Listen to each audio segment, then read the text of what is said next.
past, we have had conversations about incidents within the Black community where something traumatic happens and Black people the media actually places Black people out there like we're quick to forgive, right after it happens. It seems like if not seconds after it happens, one of the people are placed on the TV and the narrative of that person is that they are forgiving the person that has done the atrocity to whatever part of the community it is. And I thought that this was a good time to at least have some kind of dialogue about this narrative of forgiveness that Black people are always constantly under the constraint of when something happens that is traumatic and racial in the community. It's like both of those things are present when Black people are immediately seen as the forgiving people and as the paradigm that everyone should look at, whether that is we're singing songs and we are, okay, these, they're forgiving. And I just want to kind of unpack this idea that the media puts out there a lot. I don't think we're going to have an argument because it sounds like you're on my side already.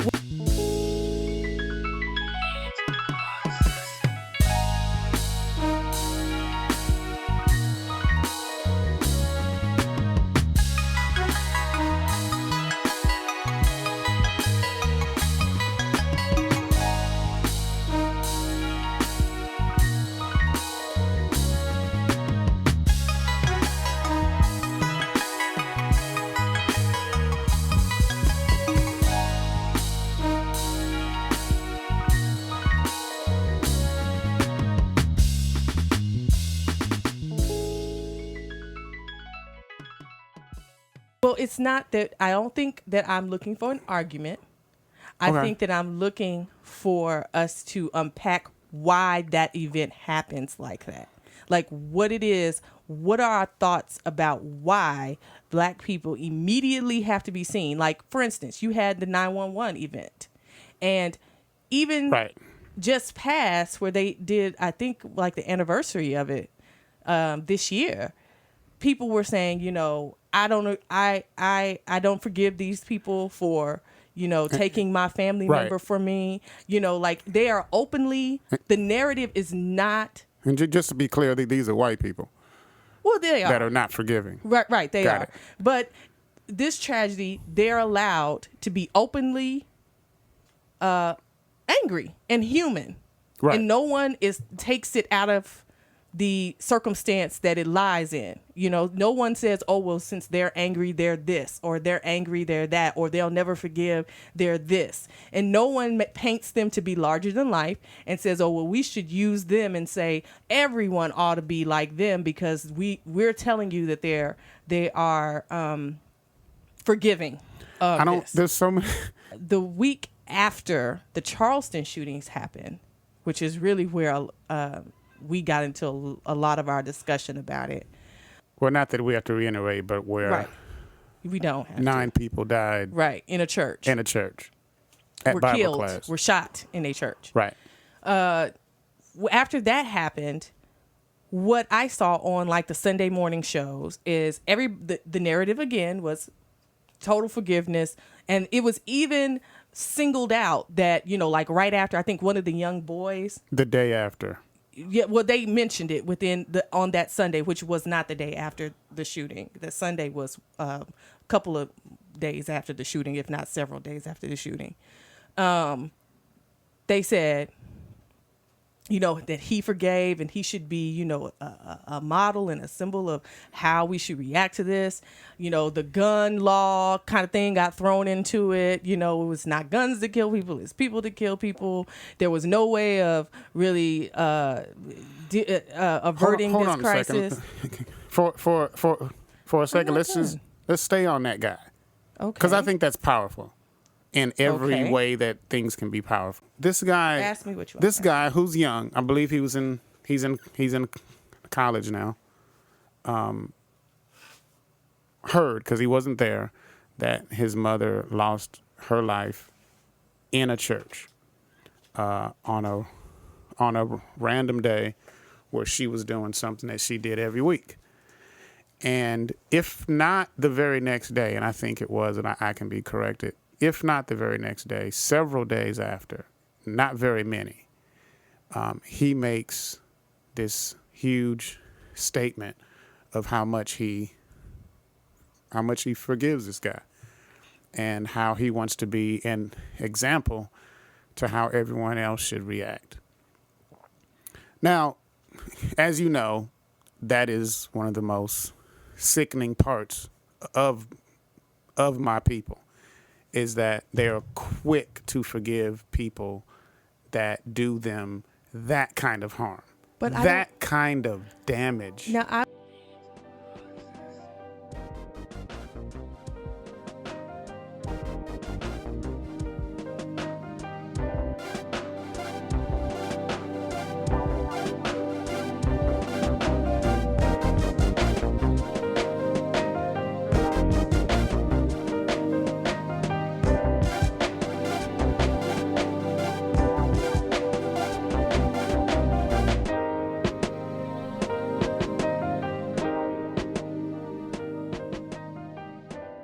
it's a narrative. It's. I don't think it's a narrative because someone has to say it for it to be a narrative. But I think the that media is not creating it. No, it's not that they dude are did creating that. it.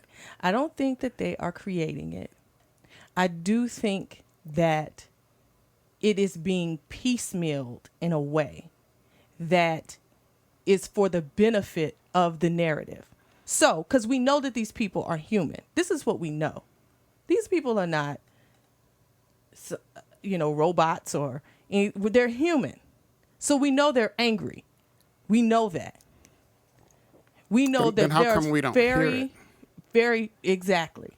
Now, No. or in this, and yes, because there is footage out and there is audio out there that they took from, and which is one of my points, that they took from one of the ladies who they said was so forgiving, but her audio to me did not indicate instant forgiveness.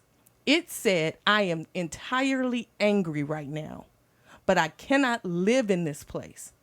I know that I can't live in this place.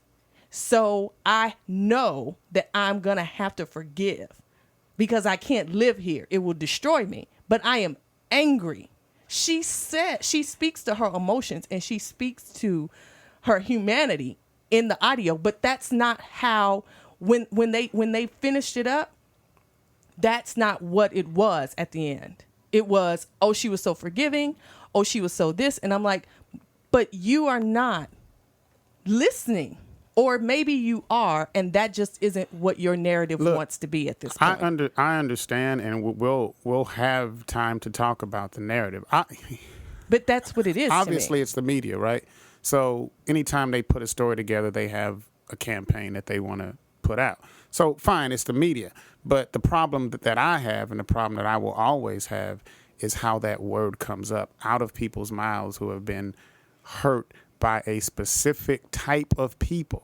Like, it's not like this is just a random person that did this. The same type of person that did this is the same type of person that police officer was in the same city, mind you, that shot the guy in the back 9 times. Right. The same type of people, but the word forgiveness keep coming up.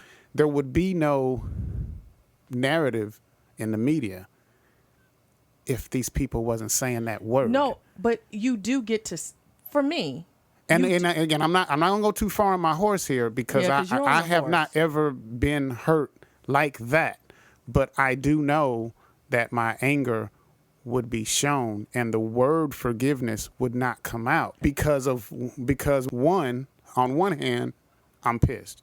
And if you don't want to stick a camera in my face because I'm pissed, then I guess I just don't get on TV that day.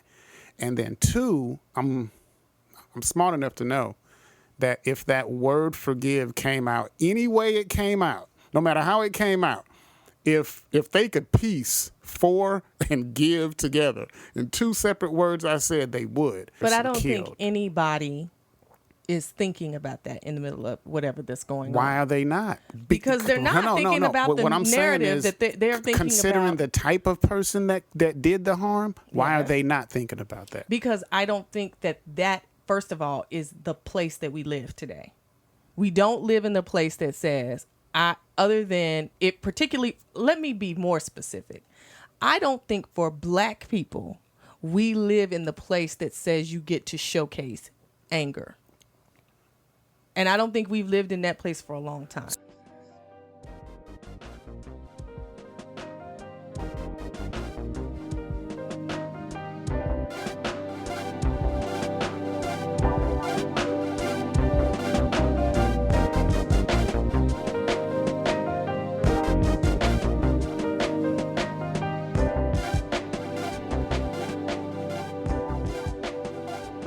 So then it doesn't get showcased. So okay, what? but I think we code it. It's a coded anger. It's not because we've seen outright human anger be targeted and misdirected. We've seen that. Like, okay, you get to if you're actually angry, then people get to point and say, exactly. See, that's what I was saying about you. You know, they're just whatever, wild and savage and whatever. We've seen that happen too many times. So I think that there is not, particularly with older seniors, there is not going to be any kind of that kind. It's going to always come out coded, if not very silent. It's not gonna come out as actual anger. Like, I think the only time we saw something like that before Charleston was when the guy in New York was killed, and the lady, his like girlfriend, was on the podium, and she was like, "I'll never forgive. Y'all killed him." The one who had the I know what cigarettes. You're talking about. I know the guy you're talking about. And I was completely proud of that lady. Me too. She actually was like, I'll never forgive you. Because that's human. Exactly. For all the human stuff you're saying, that's real exactly. human. But let's look. She you took was someone not I love, I do not forgive you. She was not a senior.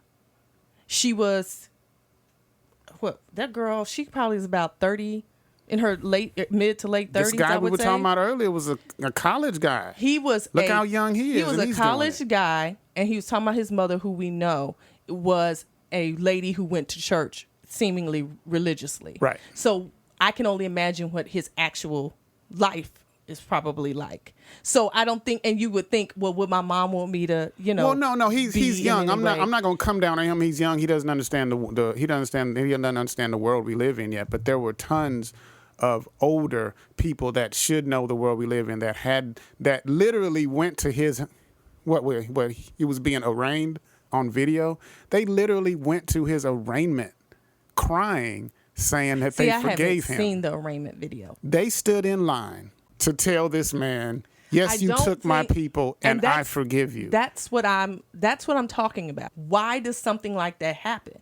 Why, when we know, when these people go home, when they are discussing this with their, close people, we know they've got to be, it would be a very unique, special person who would not exhibit their anger within that private conversation. Here's the thing that I would say, and this, I don't know, I'm not even sure how to say this, but I'm not the overly religious person that I once was at one time. Okay. But I had this conversation with people that are a lot larger on religion than I am. Okay. And I simply proposed, and it was shot down like a cannon. I simply proposed, if it's in you to forgive, if that's your religion and that's the way you want to live your life, to forgive, that's fine. I can never take that from you. You're the one that had someone taken from you and lost. However you have to deal with that, you deal with that. Mm-hmm. But I proposed, if you're going to forgive, can you not say it out loud on camera? And even that, by people a lot more religious than myself, was shot down. But I think that has to do with, I'm trying to put forth that because I think not saying I forgive means to a camera. To be clear. Putting forth, because they're only going to go for specific people, and it's going to be the people who had the loss, right? Right. So not saying it means that will automatically be coded by this place we live in as you are angry. So what? And that is what I think most Black people are trying to avoid. I don't think that.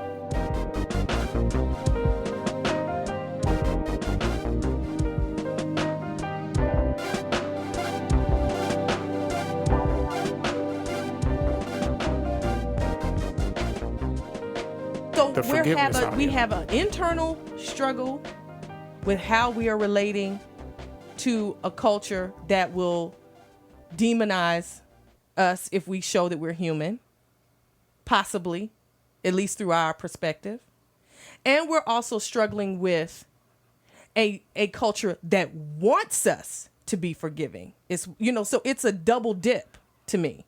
So not only do we struggle with, okay, I have to temper this emotion so that it will show as human, even though I know I'm human and I know I should be saying and doing other things. I know that, but I'm going to say this because I have to also be treated as human. And my acts, I have to show up with what I consider clean hands so that I will be treated as human.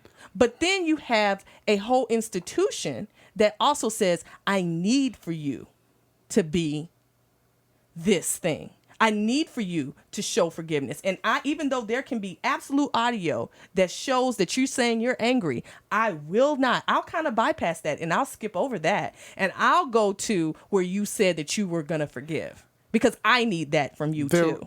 If you paint the picture that you paint, then someone could come away from what you said thinking that it's extremely hard to be a Black person in that sense. Well, it is. And it isn't.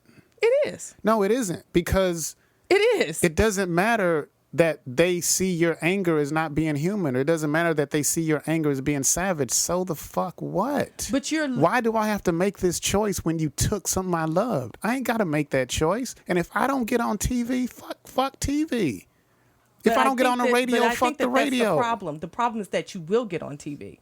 So you can use my. Let me tell you something. If you take my mom in a church when she's praying, because she does go to church. If you take my mom to church when she's praying, you can show any video of me acting a damn fool you want. Now, if you show out, then it's just going to show that you were showing out. That's the narrative. That's fine. What you want, or what this is what's always the deal with Black people, is that we're always trying to make sure that the message we want to get across is getting across, particularly seniors and older Black people who've been down the road. So for me, I would not be out showing out. So it's almost like you have to be smart, even in your most harrowing time. You have to be smart about how you get what you want, which is I'm human and I get to be angry, which is so absurd. It's so absurd to have to even think that, right? It's so absurd to say I live in a place that wouldn't recognize. Which is the point I'm making. It's absurd, but it's the truth. So since we know it's the truth, and since we know that the narrative is either going to be she forgives and that. I don't agree that's the truth. It's the truth if you accept it. It's the I don't accept that. I don't accept that you get to tell me what being human is. Question for you.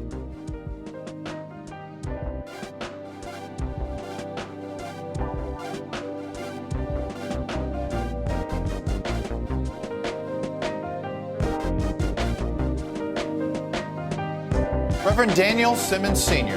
was one of the victims of the horrific attack on Wednesday night at Bible study. He not only served parishioners in multiple South Carolina churches, including, of course, at Emmanuel AME, he also served this country during the Vietnam War. His family, who has lost a man described as gentle and humorous, joins us now, including Alana Simmons, who faced the man charged with her grandfather's death in court and told him this: hate won't win. Thank you, Simmons family, for joining us this morning. And of course, I join with the entire country in offering condolences. Thank you. Alana, let me start with you. Hate won't win. Why was it important to you to send that message in court last week? Well, earlier this week, when all of the families spoke, I was actually inspired by some of the other families who immediately forgave the suspect when they had the opportunity to speak to him. And that made me think of how strong love is. And although my grandfather and the other victims died at the hands of the hatred from this man, the love of the community and the love of Christ and just the love of all of the families and for the victims was so overwhelming that it outweighed the hate that he had for them. Daniel, tell me about your dad. My dad was a loving father. He was a great inspirational leader. He cared deeply for his family, his community, his faith, and he loved God. What would he say how the community should respond to this horrific attack? What would he be telling you? What do you think he would say to you if he were here to sort of bring the community together? First of all, I would like to thank the city of Charleston, how they have come together and shown unity and love. He would be so overwhelmed with how everyone has been unified to act on one accord. My grandfather really loved Charleston, and one of our best memories of him was coming down 2 summers ago, and he took us on this grand tour of Charleston, and he just kept talking about how great the people of Charleston were, and we saw that. We saw that this week. That's right. A lot of people want to use this incident to have a bigger conversation, to try to do something. Racial reconciliation, guns. There's a lot of issues that people want to grab onto. What do you want the country to take away from this, and what do you want the country to be having, and our political leaders to be having a conversation about? Well, we elect not to talk about politics or policies or race issues at this time. At this time, we just want to focus on our grandfather and the other victims and making sure that the communities and the families heal and move on from this tragedy. And Daniel, the importance of his faith, the importance of faith to everybody in that room that is mourning your father. Explain it. It's easily explained. It's love. Mm-hmm. That was a good answer.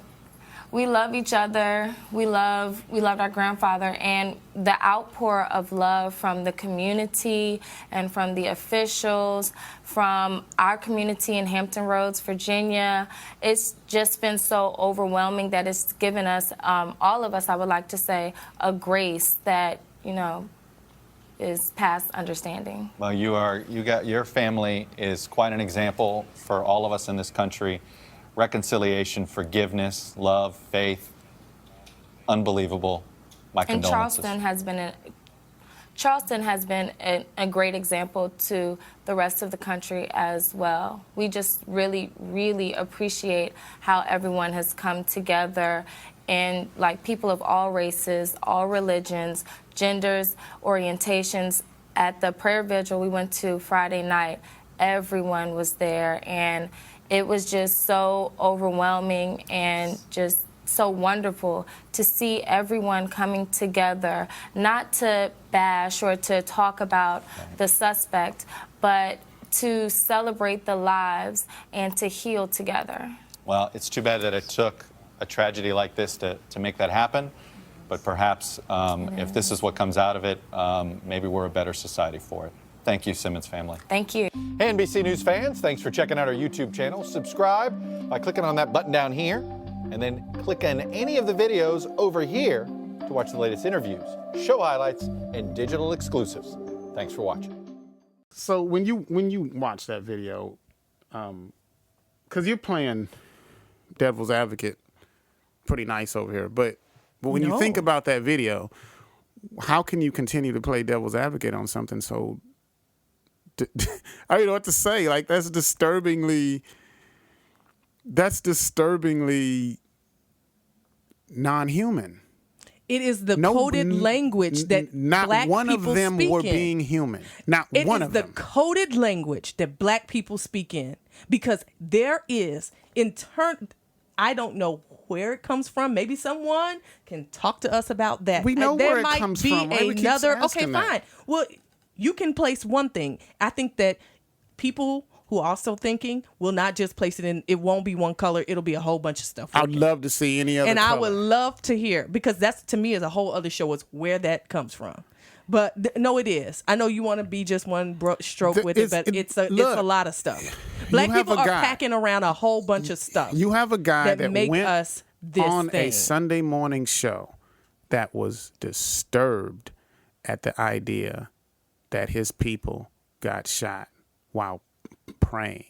And then you got what looks to be his wife and 3 other people in the background that just kind of stand there and nod their head. I know that you want the world to be the place that allows for black people to get up and just be like, I'm upset, I'm angry, or even to the extent of the 9/11 victims, to be like that.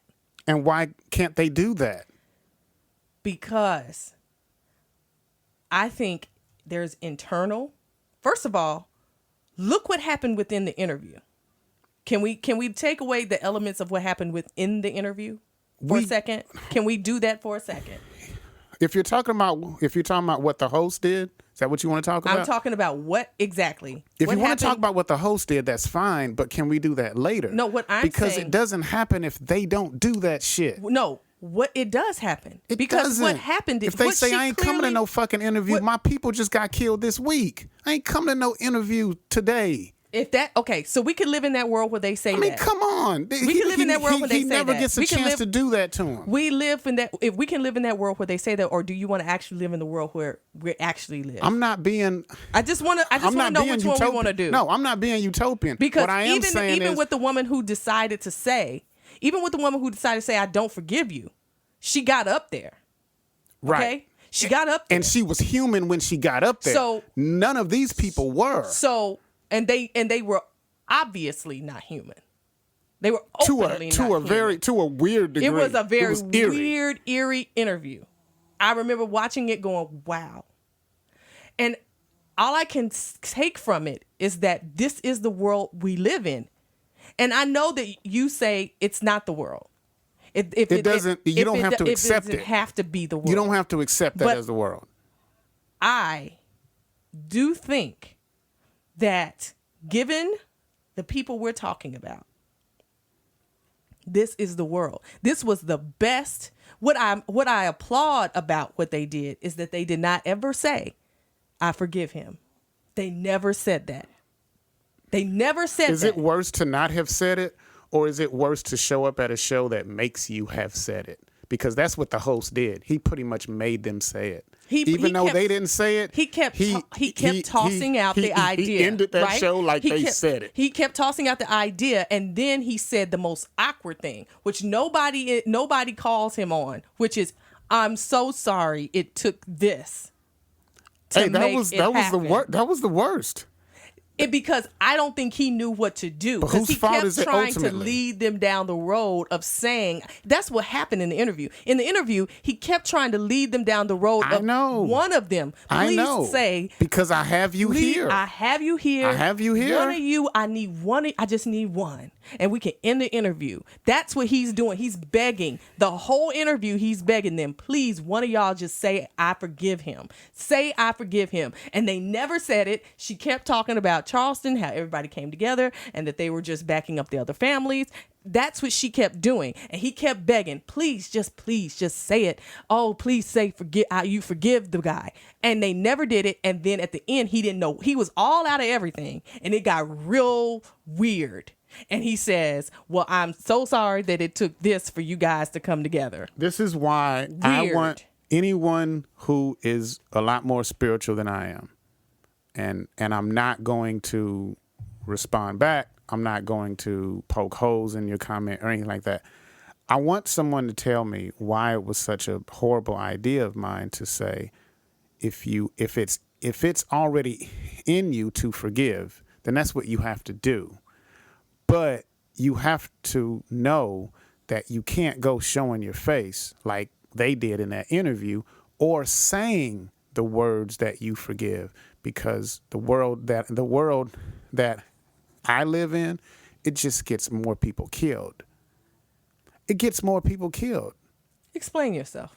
When your response is not even to be angry, but to instantly forgive, you are asking for the next thing to happen, because it is human nature. And if you want to see this, you can see it in children all the time. It's human nature to find out, just what can I do before something happens? That's human nature. Just how much will you take before something happens? Even a 2-year-old tries to figure that out. Just how much will you take? Oh, we can off 9 people in a church and you go screaming forgiveness the next couple of days? Cool. Oh, we have video of a cop shooting this lady's son in the back 9 times and she's on CNN singing hymns.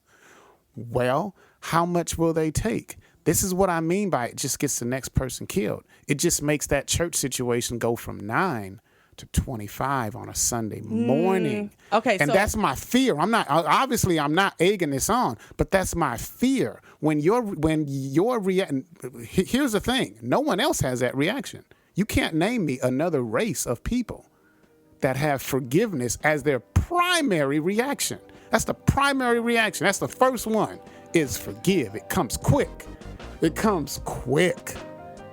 No other race of people have done that. They've got you back some kind of way, be it with money or be it with actual force.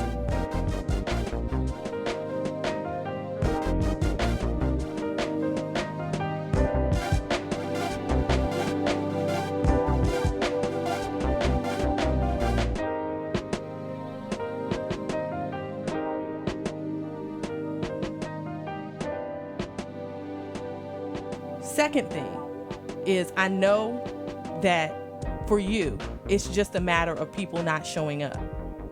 But what I think actually what happened, even without the individuals there, because the media needs it that bad, and I don't know why they need it that bad. We could probably answer that, or we could probably unpack and give us some idea about it. We know what it is. But at this point, the media, this institution in America, needs this that bad, that they would create that anyway. They may say, oh, well, they didn't show up, but, we know that they are but forgiving. That's fine. And okay, and and that's fine for you. But what I'm saying is that here we have, in this interview, a completely packed interview. If anybody chooses to look at it and listen to it, most people look at it and allows the media to make the narrative for them and say, yes, they were actually being forgiven. And I mean, that's black, white, indifferent, because everybody needs that to be the case.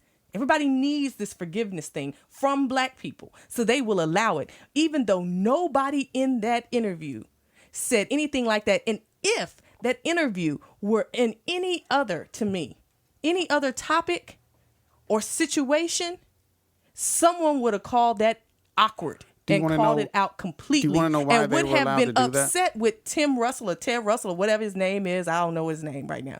But they would have been mad with him for even ending that interview the way he did, because that was entirely awkward. Who would have been mad? I think many people would have. No. If it were someone else. What color are those people? Oh, I think if it were another situation. Everything but black. Right. If it was another situation, they would have been calling him out about that. Have beef what do you mean it took this for us to come together? What are you talking about? I don't have beef with him. So my whole thing to you is that regardless of what black people are doing, this narrative is getting out, in my humble opinion. But it's not getting out with, 7 or 6 people being shown. And to me, wide angle on camera. I know that you don't like what happened there because they showed up. Right. But what I'm saying is that what happened there is the most honest depiction of what black people and how they deal with crises when it is from white folks. That is the most honest depiction of the coding that we could ever get.